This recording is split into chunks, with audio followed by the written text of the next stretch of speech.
Well, I don't know about you, but I wish she'd picked a happier song to make her favorite song. God, look at all of you. This is Toni over here. Toni, this is going to be the social event of the year. It's an amazing turnout. First off, this is being videotaped for my dad and other beloved relatives who couldn't be here today. Where is that camera? I love you, Dad, very much. Thank you so much for coming. Speaking for Toni and our family, we can't tell you how grateful we are to have friends and family like you. Thank you for your generosity, kindness, and thoughtfulness during this time.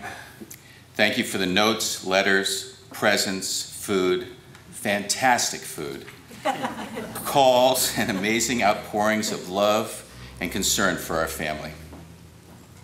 Thank you for all the flowers. I come home to Bouchard Garden every night. But more importantly, and these are Toni's express wishes, thank you for the great and relentless giving of our community that awed and inspired her these last 30 years. This is a celebration of Toni, of course, but you as well. No one ever got anywhere by themselves. Family and friends, all of us, are the recipients of pass-alongs of morals, values, love, sacrifices, and helping hands. Good lives forever, and in the sense that we are all touched and made better by Toni's gifts to us, Toni lives on in our hearts, and everyone we pass along to in this life carries Toni with them. I know most of you know Toni wrote her own obituary, but she also set down the rules for this tribute. Did any of you know that Toni was an officer in Starfleet? The Vulcan Armenian is over there, watching and micromanaging these proceedings. You'd think I'd be nervous about speaking in front of hundreds of people, but I'm much more afraid of that urn. You're an easy audience for me. Many of you are thinking, does he only own Hawaiian shirts? This isn't an ordinary Hawaiian shirt. This is my lucky Hawaiian shirt. It was given to me by my dad, and is over 50 years old. Wow. I met Toni in this shirt. It's also my most beautiful, and speaking of most beautiful, I'd like to tell you and show you some things about Toni that maybe you didn't know. She mainly grew up in Walnut Creek before it was all built up. She said she had the ideal childhood. There were pear and walnut orchards all over. Every night her family heckled each other as they ate dinner around a table at 7 sharp, no TV. Then she went out to play. Very little homework. She loved kick the can, roller skating, and hide and seek. Summers were spent barefoot. In junior high, she wanted to be cool. She wanted to be in the Latina gang. Now Toni was a helpless geek, so that didn't happen. So she started her own gang, the Friendly Farts. But from the start, she knew what was really important to her. In her high school yearbook, where they ask, "What are you going to do with your life?" she simply wrote, "Be a mom." I met Toni March 10th, 1967. I was in a fraternity, and pledges were given a mission to round up as many girls as possible to come to our party that Saturday night. So this car comes down Channing Way, and a friend and I stopped it, and I helped Toni into the party. But this girl was different. She had the biggest blue-green eyes and this deep tan. We danced, and right off I knew she was special. She was the worst dancer of all time. No, really, she did the Elaine before Elaine. But she also had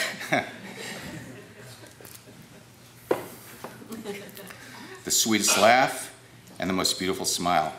So I kept her. I tried to get her to drink, she wouldn't. I tried to get her to see my room, she wouldn't. But as we said goodnight, she wrote her phone number on my hand and gave me the best goodnight kiss of my life. To quote The Princess Bride, and I can't believe I'm doing that, since the invention of the kiss, there have been 5 kisses that were rated the most passionate, the most pure. Toni and I shared at least 3 of them. So I called her, and on our first date, I took her to see a movie, A Man and a Woman. And then for dinner, we went to Top Dog. I was really working it hard here. Later, we sat in her dad's car, and this is the first date, mind you. She told me she wanted to have 7 kids. She also told me that she had exaggerated. Toni and Vulcans never lie. Several weeks before at the party, she told me she wasn't a sophomore at DVC, but a senior in high school. I said, great. I may have exaggerated a bit too.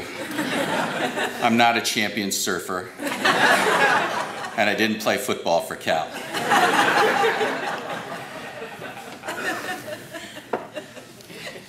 In the moonlight, we laughed and talked and kissed. Her hair in this picture, it doesn't do her justice. Her do was 3 times this high, and it was ratted and hairsprayed into a pillar only Marge Simpson could appreciate. She was so beautiful, and that summer we laughed and talked and fell in love. But she was 18 and I was 19, and we had growing up to do, so I went off to dental school. But we wrote each other often and talked on the phone. She'd sometimes tell me of guys she was dating. I was crazy jealous. But I'm Irish and we love revenge. So I made up a story of how I met an actress at the Med Center. I told her I was dating Suzanne Plachette.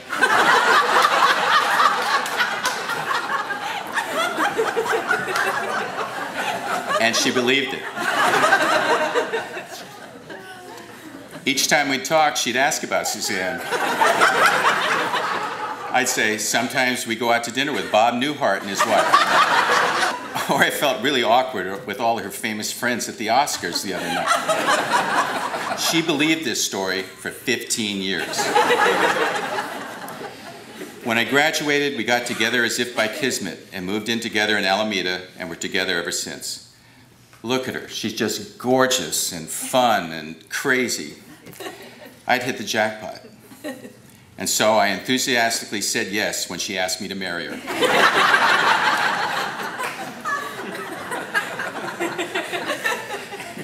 May 13th, 1979, next week, is our 30th anniversary.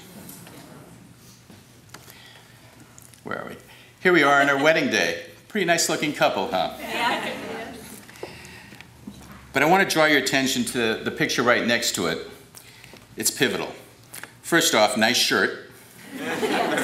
But more important, this is where she tells me she may have exaggerated again. First, I am the boss only as long as I agree with her. And second, she's only partly this girl, but is really these girls. I thought I was going to wake up next to her forever, but instead it was her. Mischievous and fun, but basically she's on a mission to be the greatest mom, first and foremost. Toni was the happiest pregnant woman who ever lived. About 1 month after we got married, she took a home pregnancy test. My hearing will never be the same. She couldn't stop squealing in glee. I came home unexpectedly one time when she was 8 months pregnant with Marin and busted her. She was on the sofa, her cheeks out to here like a squirrel, this white powder all over her face. On her lap was an empty box of those hideous white donuts. But her eyes were so twinkling and happy. Casey and Ryan came along. These pictures of Toni and the kids are the real Toni. But Toni was much more than a wife and mom. She worked as a teacher's aide for the Orinda School District for some 20 years. She'd have paid them to do this job. She wanted you to know how much she loved her kids and her teachers and everyone she ever volunteered with, which is a sizable group. I threatened to have her arm surgically stapled to her side at one point. She just couldn't stop herself from offering to help. It was her passion, yard duty, teaching phonics, serving hot lunch, doing the yearbook. Everything surrounding her school was heaven to her. Toni loved gambling and casino junkets with my mom and her parents and friends. She was the luckiest gambler of all time.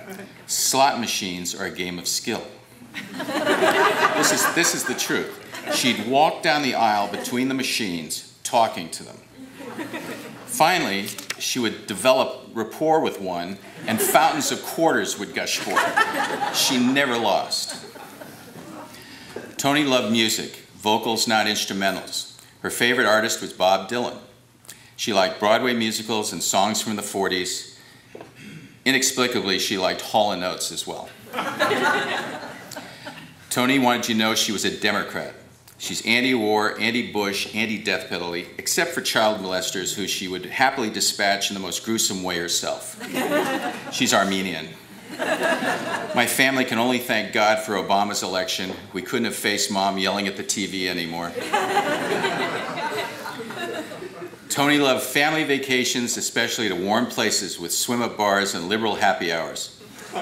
She absolutely blossomed at the Lair of the Bear, where she played volleyball and softball every day, and twice I was witness to the most extraordinary sports performances I ever saw. Now, the staff at the Lair, without exaggeration, are the hardest partiers the world has ever seen. They're true professionals in this regard. I saw Toni defeat these drinking legends twice, winning the camp women's chugging contest. Toni! We are very, very, very proud of her, as she was very proud of her family.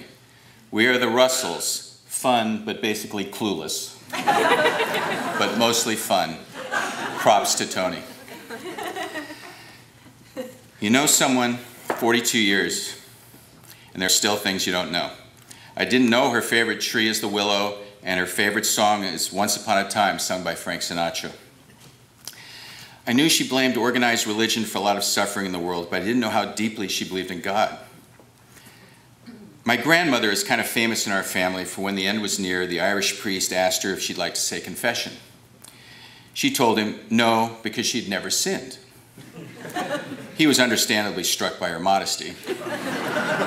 Toni in the last days told me she understood what dear meant and said, God is with me, and I don't think I've ever sinned either. Where's my other picture? I have a hidden picture here someplace. Dad, there's one right there.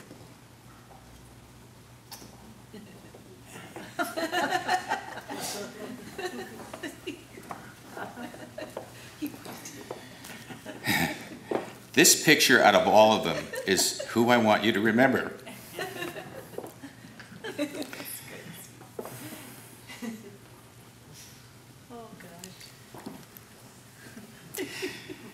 Don't be sad because she wasn't sad.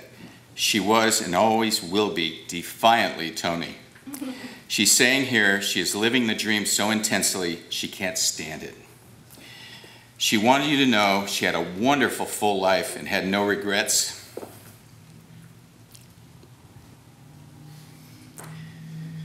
And it was because of how God gave her great parents, family, and friends.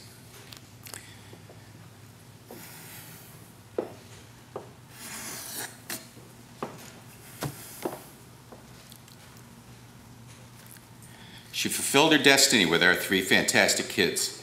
Our kids are the best because she was the best. She was deeply thankful to God for giving her a chance to write the kids and I and others poems and letters and have 30 years of closeness packed into these last 3 months. And with God at her side was given the power to touch and mend the hearts of so many people, some near and dear and others who only entered her life recently. As a family, we shared floods of tears, good tears. She passed in our arms peacefully after we spent the night as a family, telling each other and Mom how much she meant to us and how much we loved her.